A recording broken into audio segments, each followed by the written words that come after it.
নমস্কার বন্ধুরা, আজ আমরা মা লক্ষ্মীর একটি প্রাচীন গল্প শোনাব। এই গল্পের মাধ্যমে আপনি জানতে পারবেন যে একজন মহিলার তার বাড়িতে কোন ভুলগুলো করা উচিত নয়।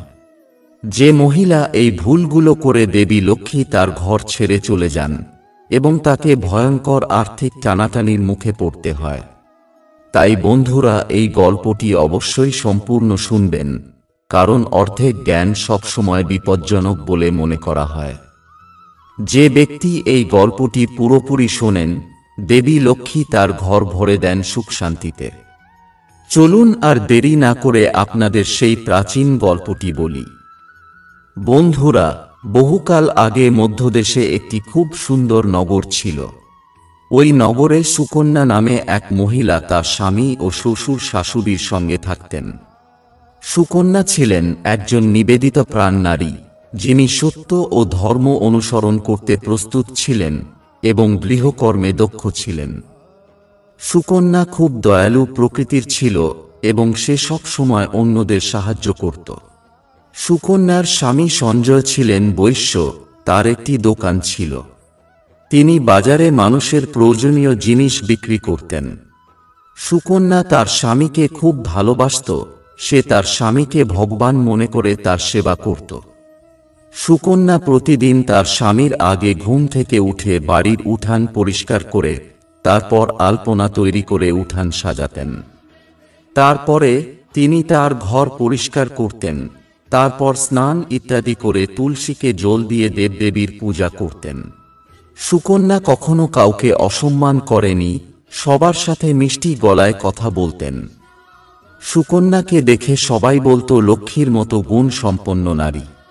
তাছাড়া সুকন্যা দান করতে গিয়ে কখনো হাত সরিয়ে নেননি। যেই ভিক্ষুক তার দ্বারে আসত, সে তাকে ভিক্ষা না দিয়ে বিদায় দেয়নি। ক্ষুধার্ত মানুষ তার দরজায় এলে সে পেট ভরে খেয়েই ফিরত। তাঁর দ্বারে উপস্থিত সকল ভিক্ষুক খুবই খুশি হয়ে তাকে আশীর্বাদ করে ফিরে যেতেন। শুধু তাই নয়, সুকন্যা তার প্রতিবেশীদেরও সাহায্য করতেন।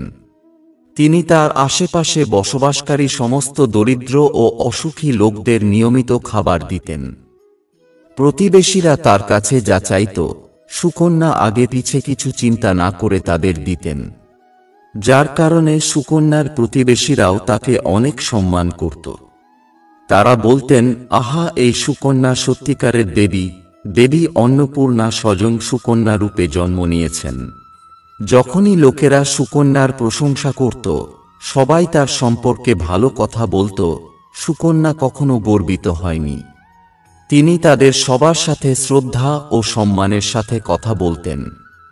তারপর একদিন সুকন্যার প্রতিবেশী সুকন্যার বাড়িতে এলেন।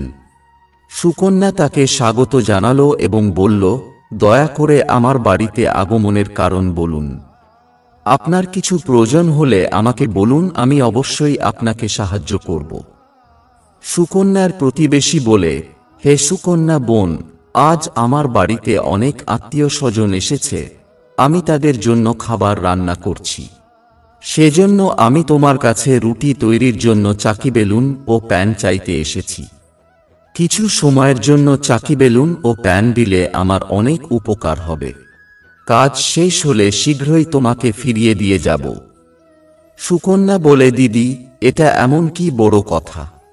এই মুহূর্তে আমার চাকি বেলুন ও প্যান দরকার নেই, সেজন্য তুমি আমার চাকি বেলুন ও প্যান নিয়ে যেতে পারো। এই বলে সুকন্যা রান্নাঘর থেকে চাকি বেলুন ও প্যান নিয়ে এসে প্রতিবেশীকে দেয়।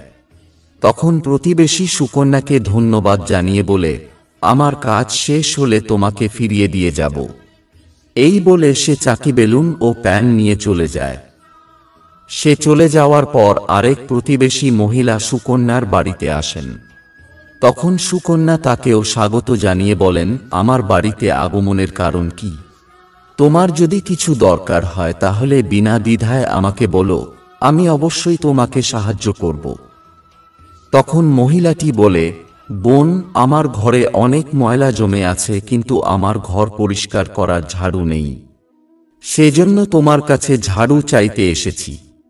তোমার যদি কোনো অসুবিধা না থাকে, তাহলে তোমার বাড়ির ঝাড়ু আমাকে কিছু সময়ের জন্য দাও। আমি আমার ঘর পরিষ্কার করে তোমাকে ফিরিয়ে দেব। আর কিছু না ভেবে সুকন্যা বলে, দিদি, তাতে সমস্যা কি? তুমি অপেক্ষা করো, আমি ঘর থেকে ঝাড়ু এনে দিচ্ছি। এই বলে সুকন্যা ঘরের ভিতরে গিয়ে একটা ঝাড়ু এনে ওই মহিলাকে দেয়।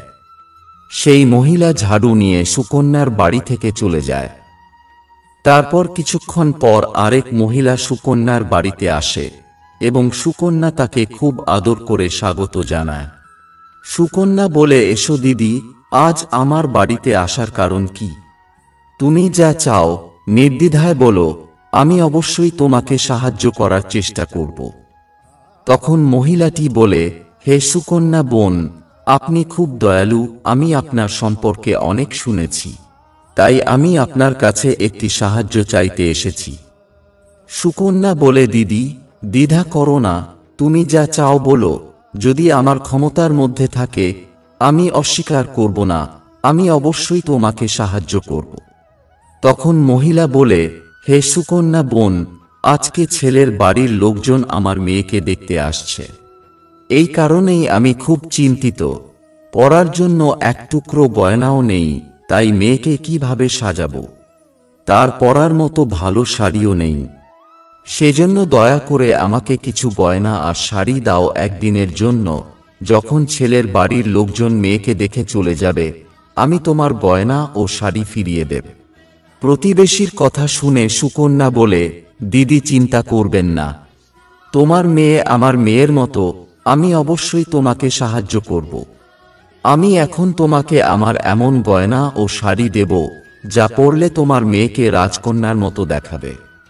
তারপর সুকন্যা ভিতরে যায়, গয়না এবং শাড়ি নিয়ে আসে এবং প্রতিবেশীকে দেয়। প্রতিবেশী খুশি হয়ে সুকন্যার গয়না ও শাড়ি নিয়ে চলে যায়। তারপর সন্ধ্যা হয়ে যায় এবং অন্য আর একজন প্রতিবেশী সুকন্যার বাড়িতে আসে। সুকন্যা তাকে খুব ভালোবাসার সাথে স্বাগত জানায় এবং বলে, আমি আপনাকে কিভাবে সাহায্য করতে পারি? আপনি যা চান নির্দ্বিধায় বলুন এবং আমি অবশ্যই আপনাকে সাহায্য করব। প্রতিবেশী বলে, সুকন্যা বোন, তুমি খুব দয়ালু এবং সবাইকে সাহায্য করো, এই জন্যই আমি তোমার কাছে এসেছি। আমার সন্তান ক্ষুধার্ত এবং তাকে খাওয়ানোর মতো দুধ নেই, সেজন্য তোমার কাছে দুধ চাইতে এসেছি।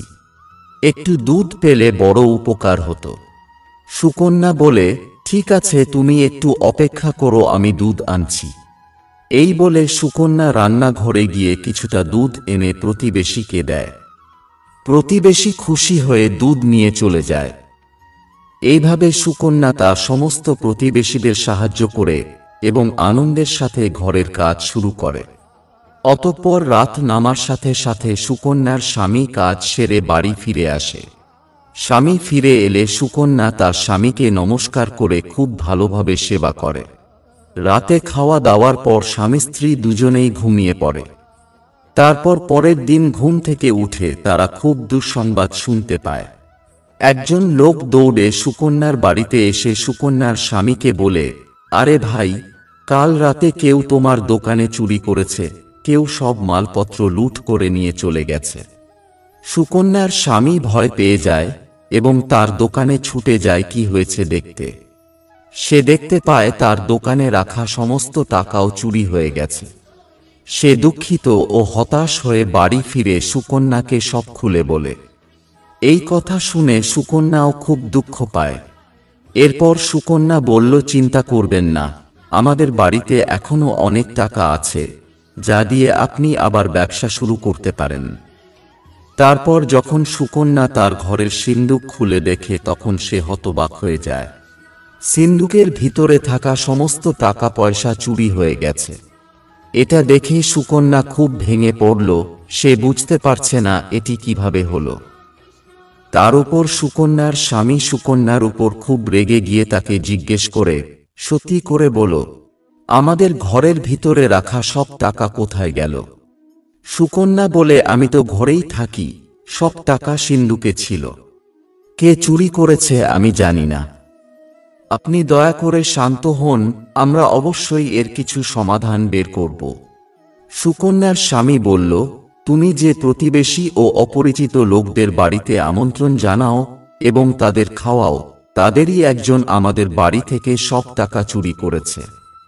সুকন্যার স্বামী রেগে গিয়ে তাকে গালাগালি করতে থাকে।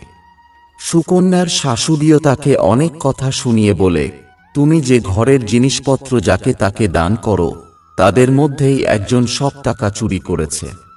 এইভাবে বাড়ির সবাই সুকন্যাকে ভালো মন্দ বলতে থাকে। তখন সুকন্যা তার স্বামীকে সান্ত্বনা দিয়ে বলে, হে স্বামী, আমি আমার কিছু গহনা আমাদের প্রতিবেশীকে দিয়েছি, আমি এখনই তার কাছ থেকে গহনা ফিরিয়ে নিয়ে আসছি। তারপর সুকন্যা সেই দরিদ্র প্রতিবেশীর বাড়িতে গিয়ে দেখে যে তার বাড়িতে কেউ নেই। ওই মহিলাও বাড়ি ছেড়ে সুকন্যার গয়না নিয়ে পালিয়ে গেছে। সুকন্যা হতাশ হয়ে বাড়ি ফিরে স্বামীকে সব খুলে বলে। সুকন্যার কথা শুনে তার স্বামী আরও রেগে যায় এবং সুকন্যাকে গালি দিতে থাকে। সুকন্যার স্বামী বলে, তুমি বড়ই বোকা মানুষ, তোমার কারণে আমরা আমাদের সমস্ত সম্পদ ও গৌরব হারিয়েছি। তোমার দান করার অভ্যাসের কারণে আমাদের এই সমস্যা হয়েছে। এখন তুমি এই বাড়িতে থাকতে পারবে না, এই মুহূর্তে এই বাড়ি ছেড়ে চলে যাও। সুকন্যা বলে, হে নাথ, তুমি ছাড়া এই পৃথিবীতে আমার কেউ নেই, তোমাকে ছেড়ে আমি কোথায় যাব? সুকন্যার স্বামী বলে, তুমি যে কোনো জায়গায় যেতে পারো, কিন্তু এখন এই বাড়িতে থাকতে পারবে না। তোমার কারণে আমার সবকিছু নষ্ট হয়ে গেছে, তুমি এই বাড়িতে থাকলে বাকি সব নষ্ট হয়ে যাবে। সুকন্যা স্বামীর কাছে হাত জোর করে অনুনয় করতে থাকে, হে নাথ, এ কথা বলবেন না, আমি কোনো অপরাধ করিনি, আমি তোমাকে ছাড়া বাঁচতে পারবো না। কিন্তু সুকন্যার স্বামী তার কথা না শুনে ধাক্কা মেরে তাকে বাড়ি থেকে বের করে দেয়। আর সে বলে, তুমি কখনোই এই বাড়িতে ফিরে এসো না। তুমি চাইলে নদীতে ঝাঁপ দিয়ে আত্মহত্যা করতে পারো, কিন্তু এখন আমার সাথে এই বাড়িতে থাকতে পারবে না। তারপর সুকন্যা দুঃখে কাঁদতে কাঁদতে স্বামীর বাড়ি ছেড়ে চলে যায়। হাঁটতে হাঁটতে সুকন্যা দেবী লক্ষ্মীর মন্দিরে যায় এবং দেবী লক্ষ্মীর কাছে প্রার্থনা করে, হে মা, আমি কি পাপ করেছি যে আমাদের সবকিছু তুমি কেড়ে নিয়েছ? হে লক্ষ্মী মা, আমি প্রতিদিন তোমার পূজা করতাম, তবুও কেন তুমি আমার ঘর ছেড়ে চলে গেলে? দয়া করে বলো মা, আমি কি অপরাধ করেছি যে তুমি আমার উপর রাগ করেছ? তখন সুকন্যা সেখানে বসে ভাবতে থাকে, আমার স্বামী যদি আমাকে গ্রহণ না করে, তাহলে আমি বেঁচে থেকে কি করব? যদি আমার কারণে আমার স্বামীর দুর্দশা ঘটে থাকে, তবে আমার বেঁচে থাকার অধিকার নেই। এই ভেবে সুকন্যা জীবন উৎসর্গ করতে নদীর দিকে যেতে থাকে। সুকন্যা নদীর কাছে গিয়ে মা লক্ষ্মীর কাছে প্রার্থনা করে, হে মা লক্ষ্মী, এখন আমি আমার জীবন উৎসর্গ করতে যাচ্ছি। আপনার পূজায় আমার কোনো ভুল থাকলে আমাকে ক্ষমা করবেন। আমি আমার স্বামীকে ছাড়া বাঁচতে পারবো না, তাই এখন এই নদীতে ঝাঁপ দিয়ে জীবন উৎসর্গ করব। এই কথা বলে সুকন্যা নদীতে ঝাঁপ দিতে চলেছেন, তখন দেবী লক্ষ্মী সেই স্থানে আবির্ভূত হন। মা লক্ষ্মী সুকন্যাকে বলেন, দাঁড়াও সুকন্যা, এটা তুমি কি করছো? সুকন্যা চোখ খুলে দেখেন দেবী লক্ষ্মী তার সামনে দাঁড়িয়ে আছেন। দেবী লক্ষ্মীকে দেখে সুকন্যা খুব খুশি হয় এবং মাকে বারবার প্রণাম করে বলে, হে মা লক্ষ্মী, আমাকে ক্ষমা করো, আমি বড় পাপ করতে যাচ্ছিলাম। দেবী লক্ষ্মী বলেন, হে সুকন্যা, মানুষকে নিজের প্রাণ নিতে নেই, এটি গুরুতর পাপ। ভগবান যে দেহ দিয়েছেন তা এভাবে নষ্ট করো না। সুকন্যা বলে, হে মা, আমি অসহায়, আমার স্বামী আমাকে ত্যাগ করেছে, আমি আমার স্বামীকে ছেড়ে বাঁচতে পারবো না, তাই আমি আমার জীবন বিসর্জন দিতে যাচ্ছি। দেবী লক্ষ্মী বলেন, হে সুকন্যা, আমি সব জানি এবং কেন তোমার স্বামী তোমাকে ত্যাগ করেছে। তোমার ভুলের কারণেই এসব হয়েছে। তুমি অজান্তে এমন কিছু জিনিস দান করেছিলে, যার কারণে তোমার পরিবারের এই দুর্দশা এবং তোমাকে তোমার বাড়ি ছেড়ে যেতে হয়েছিল। যে মহিলা তার বাড়ির এই জিনিসগুলি অন্যকে দেয়, আমি তাদের বাড়িতে থাকি না, আমি সেই জিনিসগুলোর সাথে তাদের ঘর ছাড়ি। তখন সুকন্যা বলে, মা, আমি এমন কি জিনিস দান করেছি যার কারণে আপনি আমার ঘর পরিত্যাগ করেছেন? দেবী লক্ষ্মী বলেন, হে কন্যা, এখন তুমি মনোযোগ দিয়ে শোনো। আমি তোমাকে সেই সব জিনিসের কথা বলবো যেগুলি কোনো নারীর অন্যকে দেওয়া উচিত নয়। এই জিনিসগুলি দান করার পরে আমি সেই বাড়ি ছেড়ে চলে যাই। প্রথম জিনিস হল, কোনো মহিলার চাকি বেলুন এবং প্যান অন্যকে দেওয়া উচিত নয়। রান্নাঘরে এসব জিনিসের গুরুত্ব সবচেয়ে বেশি। এসব জিনিসের পবিত্রতা সবসময় বজায় রাখতে হবে। এই জিনিসগুলি ভগবান বিষ্ণুর প্রসাদ তৈরি করতে ব্যবহৃত হয় এবং প্যানের উপর তৈরি প্রথম রুটিও গরুকে খাওয়ানো হয়। তাই এই জিনিসগুলি সর্বদা পরিষ্কার এবং শুদ্ধ রাখতে হবে। এগুলো অন্যকে দিলে অপবিত্র হয়ে যেতে পারে এবং তারপর ব্যবহার করলে অশুভ ফল পাওয়া যায়। তাই সুকন্যা, তোমার রান্নাঘরের চাকি বেলুন আর প্যান তোমার প্রতিবেশীকে দিয়ে তুমি সবচেয়ে বড় ভুল করেছ। এরপর মা লক্ষ্মী বলেন, সুকন্যা, এখন তুমি দ্বিতীয় কথা শোনো। তোমার ঘরে রাখা ঝাড়ু তোমার প্রতিবেশীকে দিয়েছ। যে জিনিসটিতে আমি সর্বদা থাকি, যে জিনিসটি আমার কাছে সবচেয়ে প্রিয়, তুমি তা অন্য কাউকে দিয়েছ। তাহলে আমি তোমার ঘরে থাকব কি করে? যে নারী তার ঘরের ঝাড়ু অন্যকে দেয় তার ঘর আমি ত্যাগ করি। ঝাড়ু দিয়ে ঘর পরিষ্কার করা হয় এবং যেখানে পরিচ্ছন্নতা থাকে আমি সেই জায়গাতেই থাকি। মনে রাখবেন, ঝাড়ু সবসময় ঘরে লুকিয়ে রাখতে হবে, এমনকি বাইরের লোকও যেন ঝাড়ু দেখতে না পায়। ঝাড়ু একটি অত্যন্ত পবিত্র বস্তু। এটিতে পা দেওয়া উচিত নয় এবং কখনই বিষ্ঠা ইত্যাদির মতো ময়লা পরিষ্কার করতে ব্যবহার করা উচিত নয়। মা লক্ষ্মী বলেন, সুকন্যা, এখন তুমি তৃতীয় জিনিসের কথা শোনো যা একজন মহিলার অন্যকে দেওয়া উচিত নয়, সেটি হলো গহনা। একজন মহিলার কখনই তার গহনা অন্য মহিলাকে দেওয়া উচিত নয়। আমি সবসময় অলংকারের মধ্যে বিরাজ করি। একজন বিবাহিত মহিলার কখনই তার গহনা অন্য মহিলাকে পরার জন্য দেওয়া উচিত নয়। একজন মহিলা যে তার গহনা অন্য মহিলাদেরকে দেয় সে তার জীবনে দুর্ভাগ্যের মুখোমুখি হয়। সুকন্যা, এখন আমি তোমাকে চতুর্থ বিষয়ের কথা বলি। সন্ধ্যার পর কোনো ব্যক্তির কখনোই সাদা রঙের জিনিস দান করা উচিত নয়। কিন্তু তুমি সন্ধ্যায় দুধ দান করেছিলে। সন্ধ্যায় দুধ দান করলে জীবনে দুর্ভাগ্য আসে। সন্ধ্যায় সাদা রঙের জিনিস দান করা ব্যক্তির জীবনে অশুভ সময় নিয়ে আসে। মা লক্ষ্মী বলেন, হে সুকন্যা, এখন আমি তোমাকে সেই সমস্ত জিনিসের কথা বললাম যা কখনো দান করা উচিত নয়। এই জিনিসগুলি কখনই অন্যকে ধার বা ব্যবহারের জন্য দেওয়া উচিত নয়। সুকন্যা বলে, হে মা লক্ষ্মী, আমি অনেক বড় ভুল করে ফেলেছি। এসব আমার অজানা ছিল। আমাকে ক্ষমা করে এখন প্রায়শ্চিত্তের উপায় বলুন। দেবী লক্ষ্মী বলেন, হে সুকন্যা, তুমি ইতিমধ্যেই অনুতপ্ত হয়েছ, তাই তোমার প্রায়শ্চিত্ত হয়ে গেছে। এখন তোমার ঘরে ফিরে যাও। আমি তোমাকে তোমার সমস্ত ধন ও সম্পদ ফিরিয়ে দিলাম। এই বলে দেবী লক্ষ্মী সেই স্থান থেকে অদৃশ্য হয়ে যান। তারপর সুকন্যা ও মা লক্ষ্মীকে ধন্যবাদ জানিয়ে সেই জায়গা থেকে বাড়ির দিকে যেতে থাকে। ঠিক তখনই তার স্বামী তার খোঁজে তার দিকে এগিয়ে আসে। সে সুকন্যার কাছে আসে এবং তার কাছে ক্ষমা চায়। সে বলে, হে সুকন্যা, আমাকে ক্ষমা করো। আমি তোমাকে অনেক ভালোমন্দ কথা বলেছি। তুমি একজন প্রকৃত দেবীর মতো। দেবী লক্ষ্মীর কৃপায় আমরা আমাদের সমস্ত সম্পদ এবং টাকা পয়সা ফিরে পেয়েছি।